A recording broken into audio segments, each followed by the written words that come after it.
Carmona, Deus abençoe o senhor e a sua família. Obrigado aos irmãos hoje pelo dia agradável que nos proporcionaram, um almoço maravilhoso, um churrasco bem abrasileirado. Obrigado hoje pelo dia que vocês nos proporcionaram. Estou em dívida com o New Market, estar lá num culto com vocês. O débito meu é grande, mas eu pago dívida, nem que ela seja atrasada, mas eu pago. Com juros. Vou lá em nome de Jesus. Deuteronômio, capítulo de número 7, versículo de número 1 ao 3. Também tem essa aí agora, em nome de Jesus.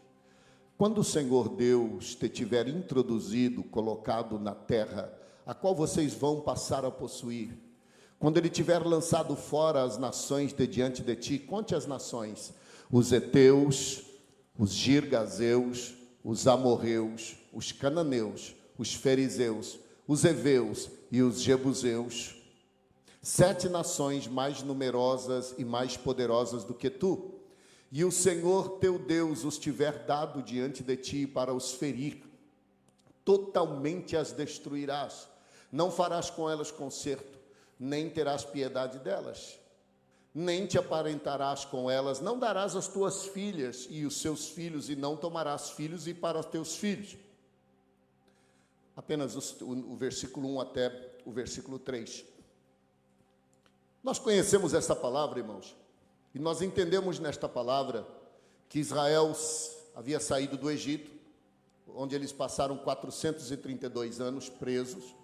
Os primeiros anos eles eram convidados. Após a morte de Faraó, amigo de José, eles passaram de convidados a escravos, e a escravidão foi se tornando cada vez pior, a escravidão foi se tornando cada vez mais agressiva, e nos 400 anos eles já não suportavam mais, e então Israel, eles começam a clamar ao Senhor por libertação. Deus levanta Moisés, do meio do deserto, que estava já há 40 anos, e o envia para o Egito novamente, para que ele pudesse resgatar o povo de dentro dessa escravidão. Deus tira o povo e os leva para o deserto, aonde o Senhor milagrosamente dará o livramento, atravessando, abrindo o Mar Vermelho. O Mar Vermelho, que ele começa do outro lado, a Bíblia diz que da outra banda, um vento soprou e abriu o mar para que eles passassem. E então eles começam uma peregrinação no deserto por 40 anos. Talvez você já se perguntou por que Deus permite eles andarem 40 anos. Por que Deus não os levou pelo caminho mais rápido, caminho que duraria 10 dias, caminho que duraria 15 dias? Por que Deus os leva a uma jornada de 40 anos? Porque o mais difícil, irmãos, não foi tirar Israel do Egito. O mais difícil não foi. Foi necessário apenas 10 pragas para que Israel saísse do Egito. O mais difícil foi tirar o Egito de Israel. O mais difícil não foi tirar Israel de dentro do Egito, foi tirar o costume do Egito de dentro do coração de Israel. E essa libertação, esse processo de purificação demorou 40 anos. E findando-se já o tempo desta peregrinação, findando-se o tempo desses 40 anos, eles estão à beira do Rio Jordão, agora liderados por Josué, prestes a assumir a terra prometida, já estão prestes a entrar, a conquistar a terra. O Senhor diz a ele: olha, chegou o tempo da promessa se cumprir na sua vida, e eu vou dar esta terra para vocês. Chegou o tempo de eu cumprir a minha palavra e dar a vocês a possessão desta terra, e vocês terão nesta terra 7 nações que vocês vão precisar vencer, 7 inimigos que vocês vão precisar vencer. Então Deus estava dizendo: entre vocês e a promessa tem 7 inimigos, entre vocês e a promessa tem 7 inimigos. E eu quero dizer uma coisa para os irmãos: Deus nos tem feito promessas, amém? Quantos têm promessas de Deus aqui, irmãos? Deus tem feito promessas.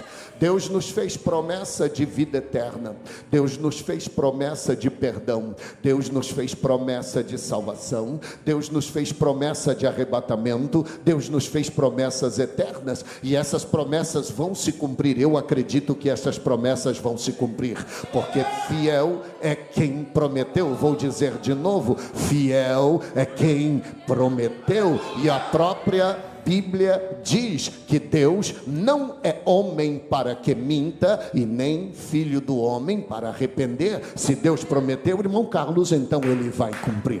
Se Deus falou, vai acontecer. Queira o inimigo ou não, queira o mundo ou não, aconteça o que acontecer, ainda que seja preciso Ele parar o sol como parou para Josué, ainda que seja preciso abrir o mar como abriu para Moisés, ainda que seja preciso transformar a noite em dia como fez no deserto, ainda que seja preciso retornar 15 graus o relógio de Acás, ainda que seja preciso, aleluia, ordenar a morte que pare, Deus cumpre a sua palavra. A promessa de Deus vai cumprir. Mas entre nós, irmã Deise, e a promessa, existem 7 inimigos. Logicamente, não tenho tempo para falar de 7 inimigos, mas falarei pelo menos de 3 inimigos, do qual nós temos entre nós e a promessa de Deus na nossa vida. Se a nossa irmã colocar o versículo de número 2, o Senhor vai dizer, versículo 1, obrigado. Primeiro, o Senhor vai dizer assim: eu estou prestes a colocar vocês na nação, na terra que eu prometi, e nessa terra tem nações hostis. Deuteronômio capítulo 7, verso 1. Deus vai colocar vocês na terra que prometeu, mas para isto acontecer, 7 nações precisarão ser derrotadas. Quantas nações? 7 nações. E o Senhor vai começar a dizer a primeira nação. A primeira nação são os heteus. Os heteus estão em primeiro lugar entre o povo e a promessa. Pastor, quem são os heteus? Os heteus era uma nação que habitava na terra de Canaã, uma das mais cruéis que existia, a nação dos heteus. Os heteus, eles armavam ciladas, eles apanhavam os viajantes de surpresa, eles eram ardilosos, eles eram cruéis, o seu ataque era veraz e destruidor, e eles destruíam vilarejos, eles destruíam caravanas, eles roubavam e assaltavam, e eles eram o terror, e todos tinham medo. Até a própria tradução do nome heteu quer dizer aquele que acrescenta medo. A tradução do nome heteu quer dizer aquele que acrescenta medo. Então, entre a terra prometida e o povo de Deus estava aquele que acrescenta medo. O medo poderia impedir Israel de tomar posse da promessa. Irmão, nos nossos dias não é diferente entre você e o que Deus tem na sua vida. Existe um inimigo a ser vencido. Pastor, qual é este inimigo? O primeiro inimigo a ser vencido é o medo. O medo paralisa. Diz a neurociência que o medo libera no nosso cérebro, aleluia, algo que nos paralisa diante daquilo que causa espanto, daquilo que nos causa terror. Muitas vezes diante do mesmo nós ficamos sem ação, paralisados, sem saber. Eu sei que muitos aqui já estiveram numa situação de um susto, de um medo terrível, de você não saber se corre, se para, se fala, se grita, porque o medo, ele paralisa as suas ações. O medo impede você de avançar, o medo te impede de conquistar, o medo te impede de vencer, o medo te impede de possuir aquilo que Deus, irmão, quantas pessoas por medo perderam bênçãos de Deus, por medo perderam ministério, perderam conquista. O medo paralisou muitas pessoas, mas eu trago uma notícia boa para você hoje. Há uma palavra de Deus dizendo: não temais, porque eu sou o vosso Deus. Se o medo quiser parar você, eu vou dizer de novo, quem sabe eu consigo um glória a Deus melhor. Se o medo tentar parar você, apresente para o medo aquele que é maior do que o teu problema, aquele que é maior do que a tua crise. Se o medo disser que não vai dar, se o medo disser que não vai conseguir, se o medo disser eu não posso, diga para eles o que Paulo ele disse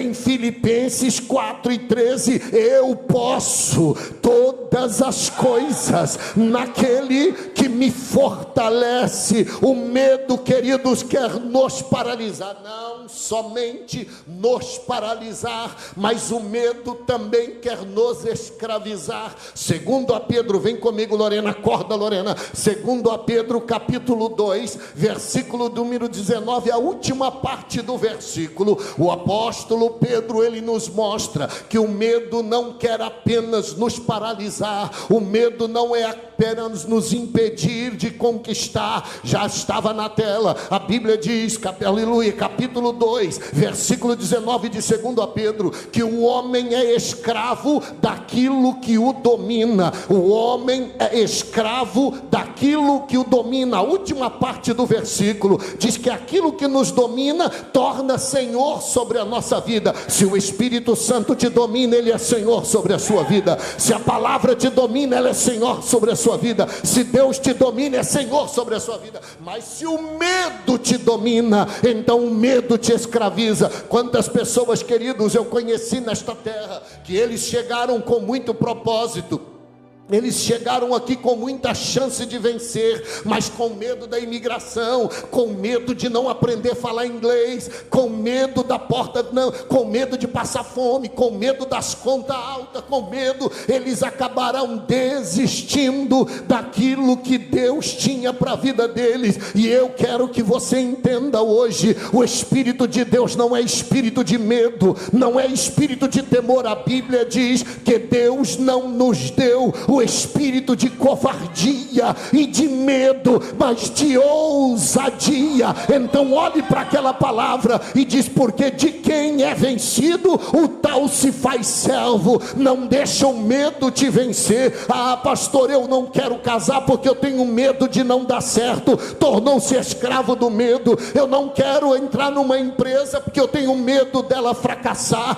Eu não quero continuar. Tem gente que tem vontade de ser crente, mas não consegue por medo de não pertencer. Aquilo que te vence te escraviza, mas Deus não te chamou para ser escravo, Deus te chamou para ser livre. E para ser livre hoje você precisa vencer o medo. Para receber a promessa de Deus, o medo precisa ser derrotado. Entre você e a conquista, entre você e a vitória, entre você e a bênção, o medo vai se levantar, porque sempre tem medo, irmão. Se eu não sei se alguém aqui já abriu uma empresa, mas dá medo sair de um emprego que você é funcionário para ser patrão. Alguém já passou por essa experiência? Você ser diarista, mensalista. É seguro o dinheiro? Não é seguro, irmão. Todo mês eu recebo, todo mês o salário cai na conta, todo mês eu estou garantido. Mas sair dali para você ser patrão, para você ser o dono da sua empresa, para você mesmo cuidar, então dá medo. E se faltar serviço? E se eu não conseguir? E se eu não administrar? E se não dá certo? E por causa do medo, pessoas perderam a bênção de Deus. Mas eu vou dizer, irmão, vai com medo e tudo, vai com medo e tudo. Ah, mas eu estou com medo. Mas coloca Deus na frente do projeto, aleluia. Coloca Deus na frente da tua vida, do teu projeto. Eu preciso dar um up na minha vida, eu preciso melhorar. Vai, coloca Deus, não deixa o medo parar você, porque Deus é maior na sua vida, aleluia. Ah, pastor, é difícil, irmãos. A Bíblia diz que o amor de Deus vence o medo. Vença o medo. Não deixe o medo te impedir de pregar.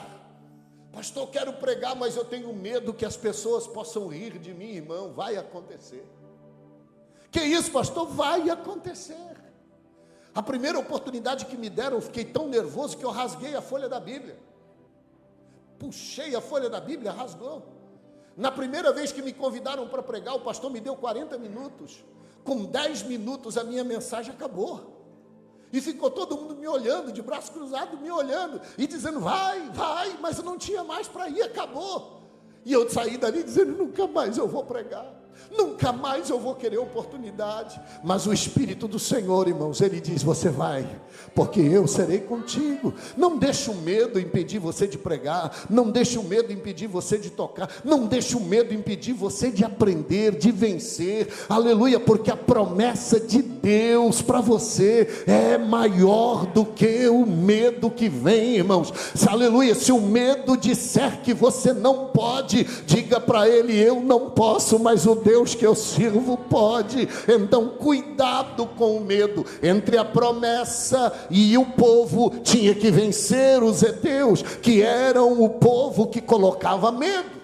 Mas muda o versículo, coloca a segunda parte do versículo, e você vai ver a segunda nação que precisava. Eram os girgazeus. Pastor, quem eram os girgazeus? Os girgazeus, eles eram os povos que habitavam a região ocidente do Rio Jordão, a parte ocidente do Rio Jordão, aonde as suas águas transbordavam, e toda a região era lamacenta, argilosa. O próprio nome traduzido quer dizer região argilosa, região de lama, região aonde a lama predomina. Naquela região, os girgazeus, eles não lutavam no campo de batalha fora, eles atraíam os seus inimigos para dentro do seu campo de batalha. Eles atraíam com seduções, com enganos, atraíam os inimigos para o seu campo de batalha, que era a lama, porque na parte argilosa, na parte de lama, eles eram destros guerreiros, eles sabiam pelejar na área movediça. Enquanto os outros eram especialistas em guerra em campo, eles eram especialistas na guerra na lama. Entenda o que eu quero dizer com isto: que nós temos um inimigo, irmãos. Ele não vai lutar com você no seu campo de batalha. O seu campo de batalha é a igreja, o seu campo de batalha é a oração, o seu campo de batalha é o jejum. Tem crente que jejua ainda, irmão, ainda tem crente que ora. Parece que acabou nos nossos dias os crentes de oração, porque o nosso campo de batalha é a oração, o nosso campo de batalha é a igreja. Esses dias alguém disse: pastor, por que é que o senhor está tirando as quinta-feiras das 11 até às 6 da manhã em oração? Eu digo: porque lá é o meu campo de batalha, é ali que eu entro na guerra. Pastor, das 11 às 6, das 11 às 6 nós tiramos em oração, direto, orando, porque é lá que nós vencemos. Mas o nosso inimigo, ele não vai lá, irmão, na igreja lutar comigo, ele não vai lá na igreja combater comigo, ele vai tentar me atrair para o campo de batalha dele. E qual é o campo de batalha dele? A lama, a sujeira. É lá que ele vai tentar me atrair. Entenda, aleluia. O inimigo vai usar de todos os meios para atrair você para o campo de batalha no meio da lama. Ele não precisa muito, irmã Alessandra, ele só precisa um pouco de sujeira nas suas vestes e já está pronto para ele. Ele não precisa te mergulhar na lama, ele não precisa te afogar na lama, ele só precisa sujar você um pouco. Ele só precisa um pouco de lama e a sua vida já vai de mal a pior. Não deixa a sedução te atrair por campo de batalha. Qual a sedução? A sedução das riquezas, a sedução do prazer. Ah, pastor, eu sou tão jovem, preciso de uma balada, eu preciso de festa, eu preciso de bebidas, eu preciso. Lá é o campo onde o inimigo atrai. Mas o que é que você precisa? Você precisa se encher do Espírito Santo de Deus. Entre você e uma promessa de vida eterna, entre você e a promessa de perdão, existe um povo chamado girgazeu, representando figuradamente o inimigo das nossas vidas, que tenta nos atrair para a lama. Irmão, da lama Deus já nos tirou. Eita glória, das lama Deus já nos tirou. Vou dizer de novo, bem devagar, para traduzir para o irmão Martin: da lama Deus já nos tirou. Salmos de número 40, versículo de número 1: esperei com paciência no Senhor, e Ele ouviu o meu clamor, se inclinou para mim e me tirou de um charco horrendo de lodo, e colocou-me sobre uma rocha, e firmou os meus passos, e colocou na minha boca um novo cântico, um hino de louvor ao Senhor. Ei, Deus já te tirou. Quantos saíram da lama aqui, irmão? Deus já te tirou da lama. Deus Deus já lhe tirou do lamaçal, mas o inimigo vai tentar te atrair. As suas amigas vão dizer para você: não, só um namorico não faz mal, não, só uma tragada não faz mal, não, vem com a gente, sobe a sainha um pouquinho porque não faz mal, usa um shortinho pequeno porque não faz mal, toma um golinho porque não faz mal, mostra só um pouquinho porque não faz mal. O inimigo vai atrair para a lama, porque depois que ele afundou você na lama, a derrota já está perto. Mas a Bíblia diz que nós não fomos chamados para ir para a lama, porque ele já nos lavou e nos purificou. Se eu quero a promessa, pastor, mas todo mundo faz, mas nem todo mundo tem promessa. Você pode me ajudar a pregar? Diga para a pessoa do seu lado aí: todo mundo faz, mas nem todo mundo tem promessa. Todo mundo faz, mas nem todo mundo espera ir para o céu. Irmão Daniel, todo mundo faz, Daniel, mas nem todo mundo espera um dia ir para o céu. Todo mundo usa, mas nem todo mundo vai ser arrebatado. Todo mundo bebe, mas nem todo mundo vai ouvir a trombeta tocar. Então não seja arrastado para o lugar de todo mundo. Permaneça onde Cristo te colocou, sobre a rocha, lavado, purificado, limpo, crente, santo. Aleluia. Os girgazeus, eles usavam a mesma arma que Balaão usou. Eles usavam a mesma estratégia que Balaão usou. Pastor, qual a estratégia? Vocês se lembram de Balaão? Balaque, Balaão. Balaque convida, quando o povo hebreu vinha caminhando, Balaque sabia que eles eram fortes e que Deus estava com eles. Irmão, entenda uma coisa: a força de Israel não era o seu exército. Vocês estão aqui ainda, amém? A força de Israel não era o seu exército. A força de Israel era o seu Deus. A força de Israel não era os seus guerreiros. A força de Israel era o Senhor. Então Balaque chamou Balaão e disse: olha, eu sei que o Deus deste povo é forte, e que onde eles têm passado, eles têm sido vitoriosos, e eu não sei como derrotá-los. E Balaão, que era um profeta, foi contratado para amaldiçoar o povo de Deus. E Balaão aceitou o prêmio, irmão Carlos, e ele prepara por várias vezes a maldição. Ele prepara o esconjuro, ele prepara o discurso amaldiçoador, e ele prepara as palavras, ele escolhe as palavras com que ele vai amaldiçoar, e ele procura um lugar estratégico onde ele pudesse ver a nação toda, e ele levanta a mão e prepara a sua maldição. E quando ele abria a boca, ele dizia: o Senhor os abençoe, o Senhor os guarde. Israel, o Senhor é o teu ajudador. Israel, o Senhor é o teu escudo.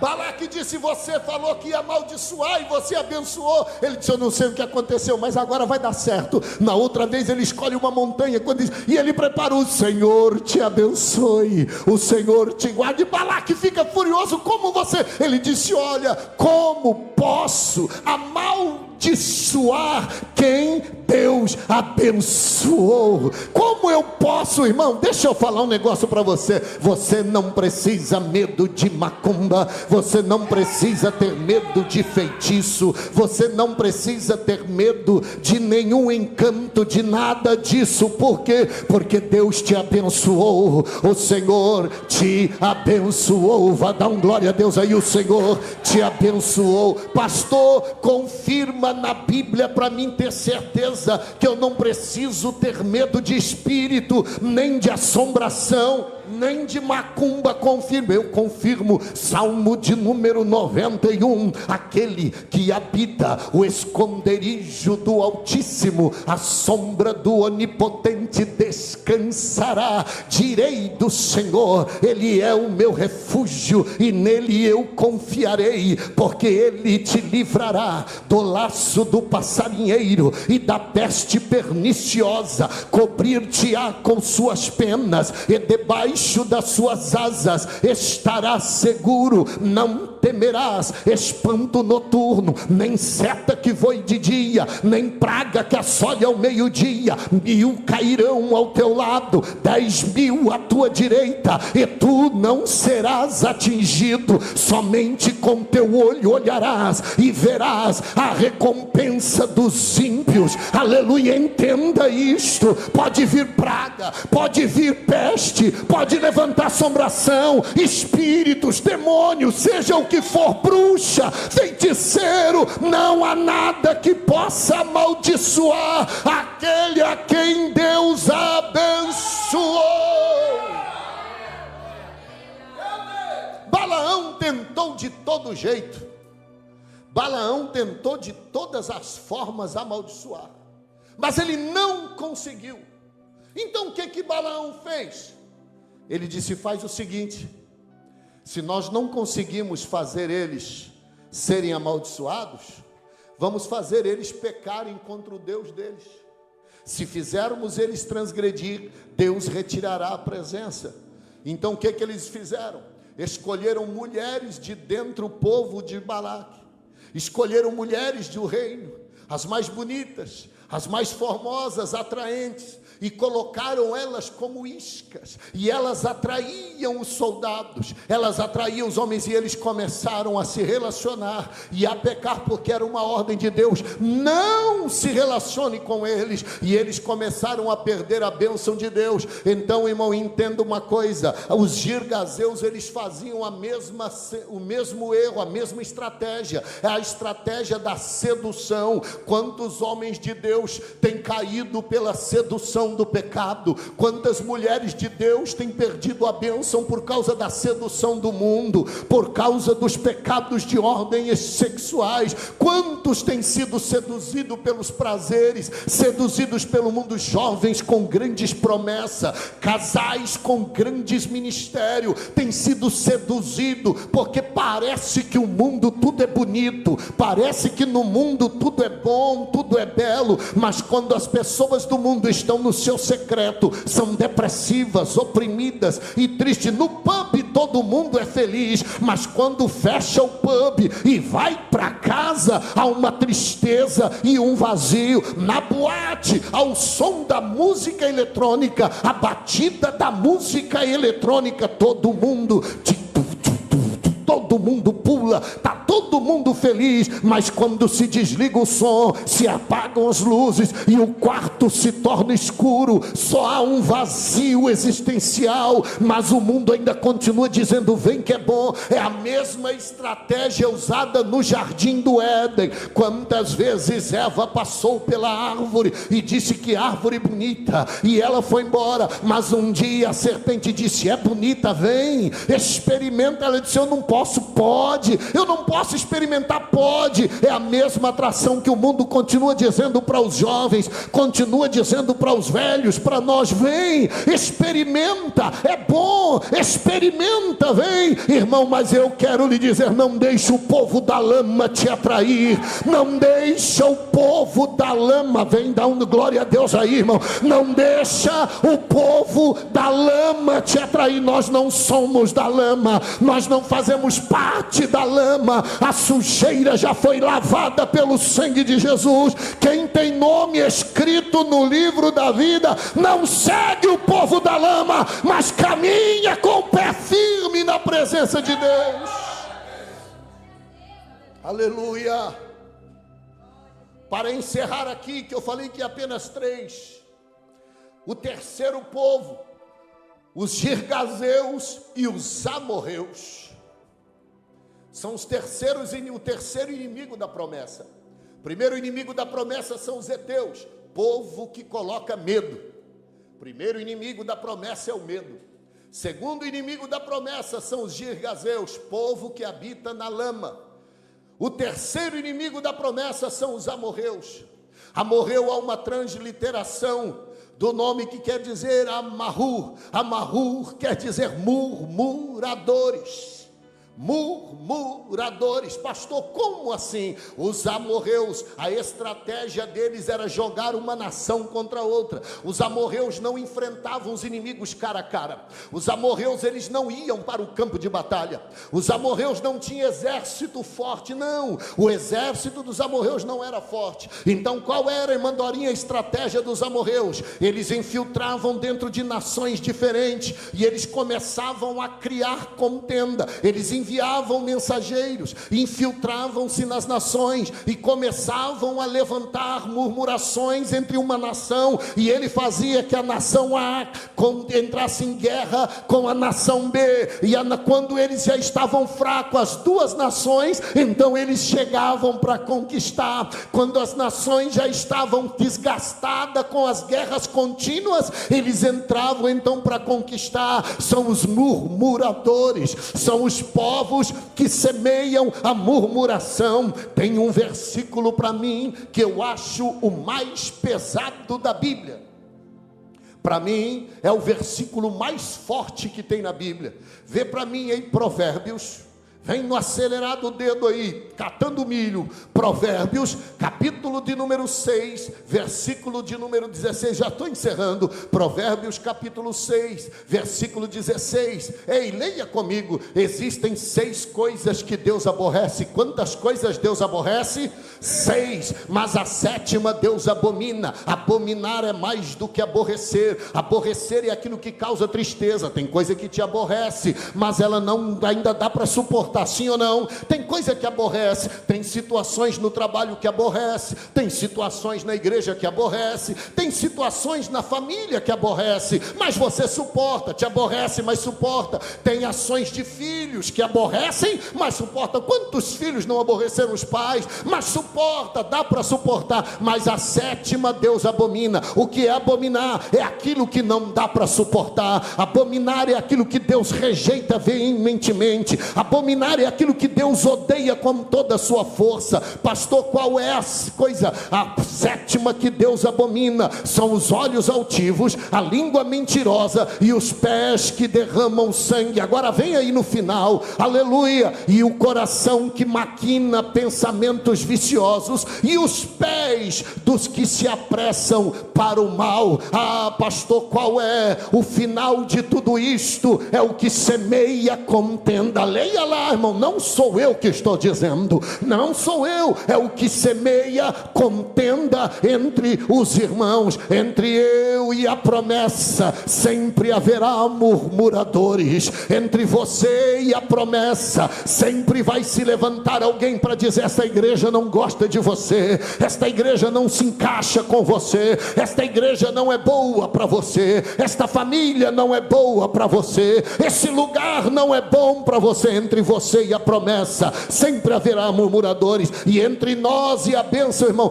quantas vezes nós perdemos a bênção por falar demais, perdemos a bênção por reclamar. Tem gente que estava perto de alcançar a vitória, mas começou a reclamar. Israel caminhou 40 anos por causa da murmuração. A Bíblia diz que quem tem ouvidos ouça o que o Espírito está dizendo. E eu trago uma palavra do céu para Cambridge hoje. Fecha os ouvidos para os murmuradores, fecha o coração para os murmuradores, porque quem ouve o murmurador não tem tempo para ouvir a voz de Deus. Quem ouve o murmurador não conhece a voz do Espírito Santo. Quem ouve o murmurador anda fadigado. Quem ouve o murmurador, ele anda sempre irritado, porque o murmurador nunca terá uma palavra de ânimo. O murmurador sempre terá uma palavra de derrota. O murmurador sempre vai chegar na sua casa e vai dizer: esse país é ruim, essa cidade é ruim, o aluguel é caro, aqui é frio, aqui é ruim, essa terra não dá nada, essa terra vai dar tudo errado. Você errou de vir para cá, você era pregador. Quem que está fazendo o murmurador? Ele sempre vai dizer que você está perdendo,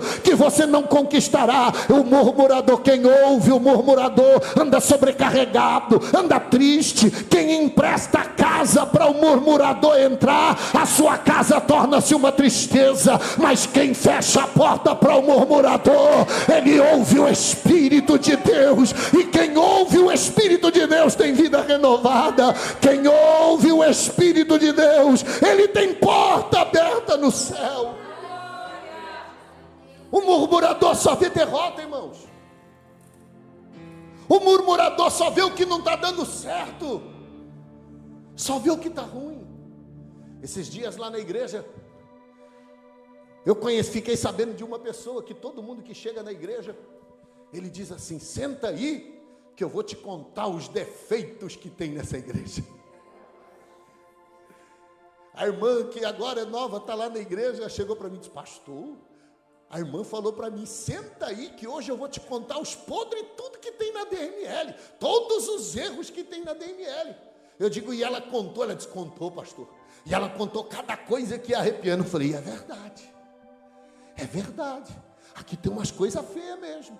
Mas ela te contou que Jesus batizou 62 pessoas com o Espírito Santo?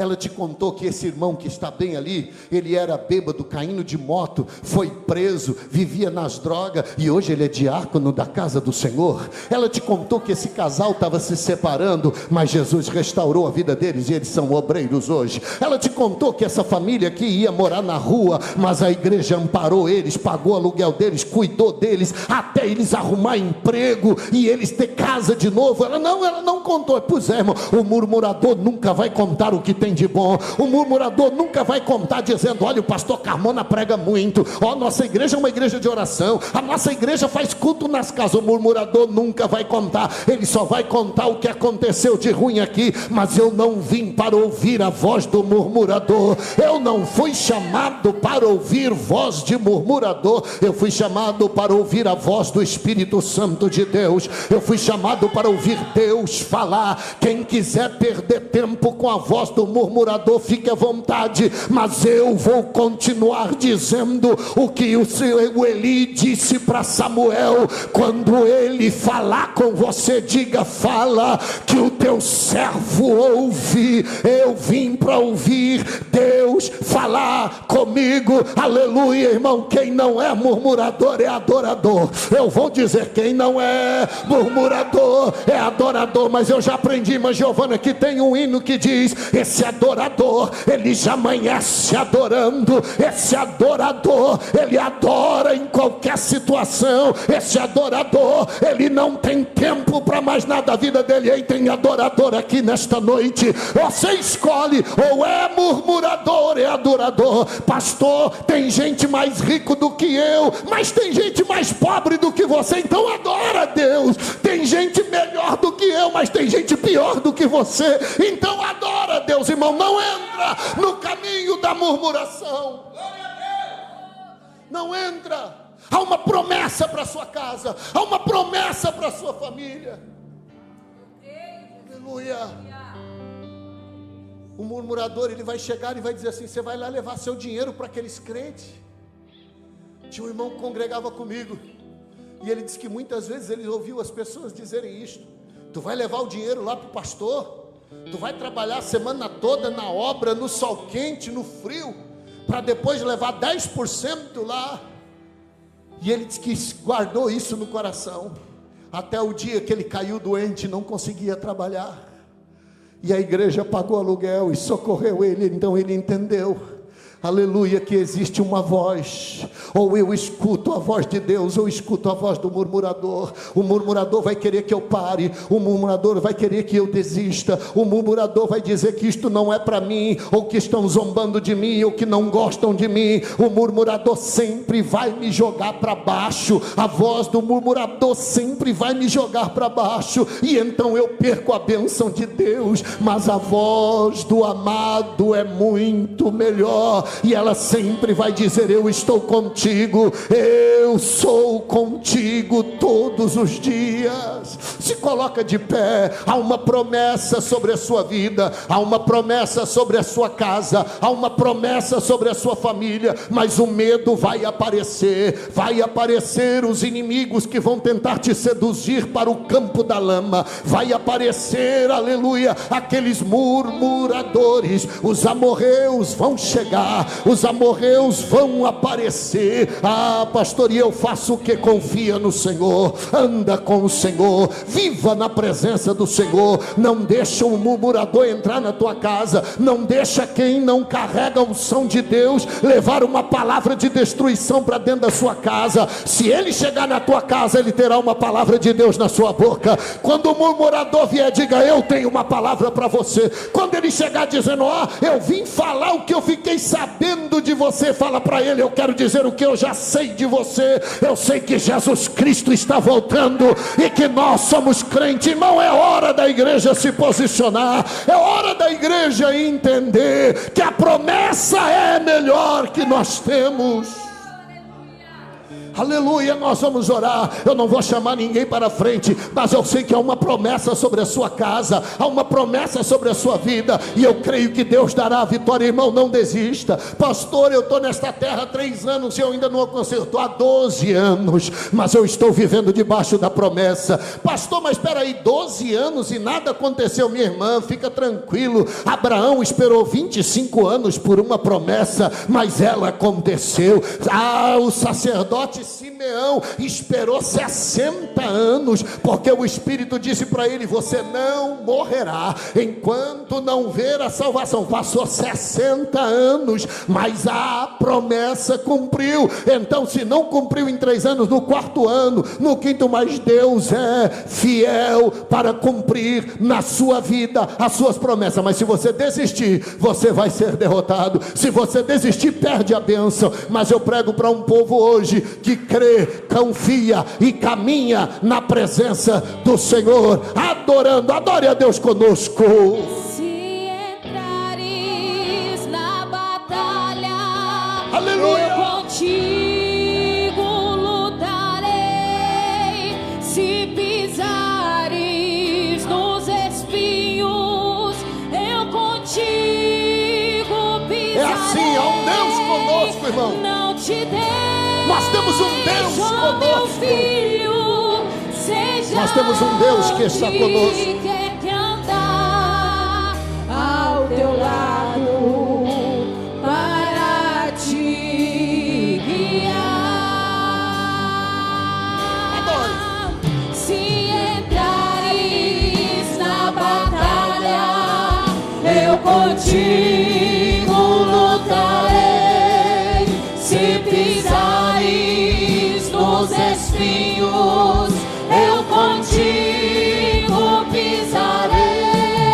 Não te deixes, ó meu filho, seja onde quer que andar, e ao teu lado para te guiar. Cante essa estrofe assim, ó. Pelos terrores abatido e pelas setas feridos,